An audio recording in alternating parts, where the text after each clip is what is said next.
نحمد و نصلی علی رسول الکریم۔ آج آپ حضرات کے سامنے حضرت علی المرتضی رضی اللہ تعالی عنہ، جو کہ امیر المومنین خلیفۃ المسلمین رسول اللہ صلی اللہ علیہ وسلم کے رشتہ دار اور آپ کے داماد ہیں، حسنین کریمین کے ابا ہیں۔ آپ کا نام علی ابن ابی طالب ہے اور کنیت آپ کی ابو الحسن بھی ہے اور ابو تراب بھی ہے۔ آپ کے القاب حیدر بھی ہیں، اسد اللہ بھی ہیں۔ رسول اللہ صلی اللہ علیہ وسلم ہاشم کے خاندان سے تعلق رکھتے ہیں۔ حضرت علی رضی اللہ تعالی عنہ آپ بھی بنو ہاشم میں سے ہیں، اور یہ جو بنو ہاشم ہیں یہ کعبہ کے متولی تھے، کعبہ کی خدمت ان کے ذمہ تھی۔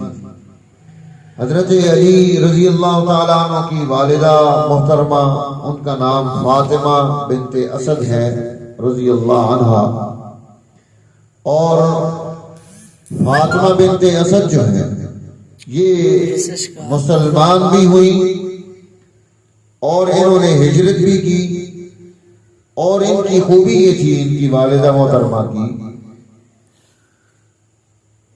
کہ اللہ جل جلالہ نے انہیں مدینہ میں موت عطا کی۔ جناب رسول اللہ صلی اللہ علیہ وسلم نے اپنی قمیص مبارک ان کو کفن کے طور پر دی۔ ان کی قبر میں اتارنے کے لیے اللہ کے حبیب صلی اللہ علیہ وسلم خود قبر میں اترے اور ان کے لیے مغفرت کی دعا فرمائی۔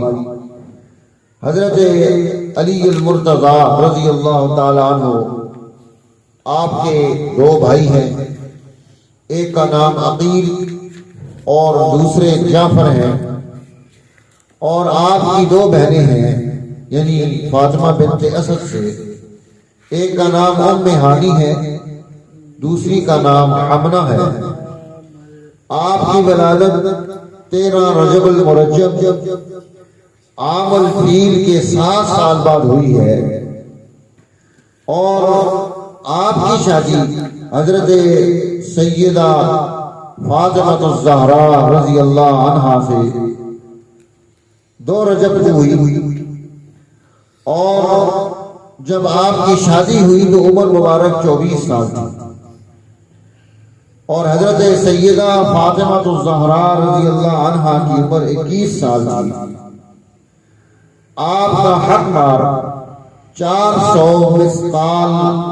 مسکال سونے کا ہوتا ہے، 400 مسکال جو ہے وہ مقرر ہوا، اور 2 ہجری میں آپ کی رخصتی ہوئی۔ حضرت عثمان ابن عفان رضی اللہ تعالیٰ عنہ حضرت علی رضی اللہ تعالیٰ عنہ کے پھوپھی زاد ہیں۔ ام حکیم بیضاء کے بیٹے ہیں۔ حضرت علی رضی اللہ تعالیٰ عنہ کی وفات مبارکہ یہ 17 رمضان المبارک کو 40 ہجری میں کوفہ کی جامع مسجد میں ہوئی۔ آپ پر قاتلانہ حملہ کیا گیا۔ اس حملے کے 3 دن بعد آپ دنیا سے پردہ فرما گئے۔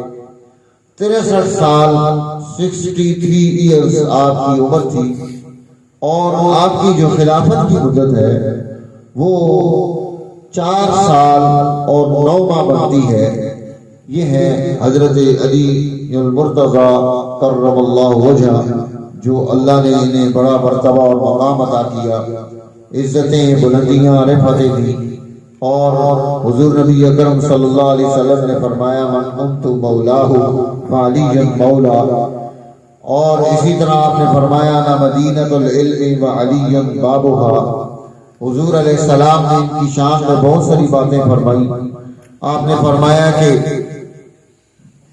آپ میرے لیے ایسے ہی ہیں بمنزلت ہارون من موسیٰ، جیسے حضرت سیدنا ہارون علیہ السلام سیدنا موسیٰ علیہ السلام کے لیے نائب بنے تھے، ہاں لا نبی بعدی، میرے بعد اب کوئی نبی نہیں بنے گا۔ حضرت علی رضی اللہ تعالیٰ عنہ نے تمام ادوار میں حضرت ابو بکر صدیق، حضرت عمر، حضرت عثمان رضی اللہ عنہ کے ساتھ خلافت میں بھرپور کردار ادا کیا، بلکہ جب آپ کے سامنے خلافت پیش کی گئی تو آپ نے اس وقت بھی یہی فرمایا تھا کہ مجھے اس کی کوئی حاجت اور ضرورت نہیں ہے۔ آپ کے فضائل و مناقب بہت زیادہ ہیں۔ اللہ جل جلالہ ہمیں ان لوگوں سے محبت، پیار، تعلق، اتباع، اطاعت، فرما برداری نصیب فرمائے تاکہ ہم دنیا میں بھی سرخرو ہوں، آخرت میں بھی سرخرو ہوں۔ شکریہ۔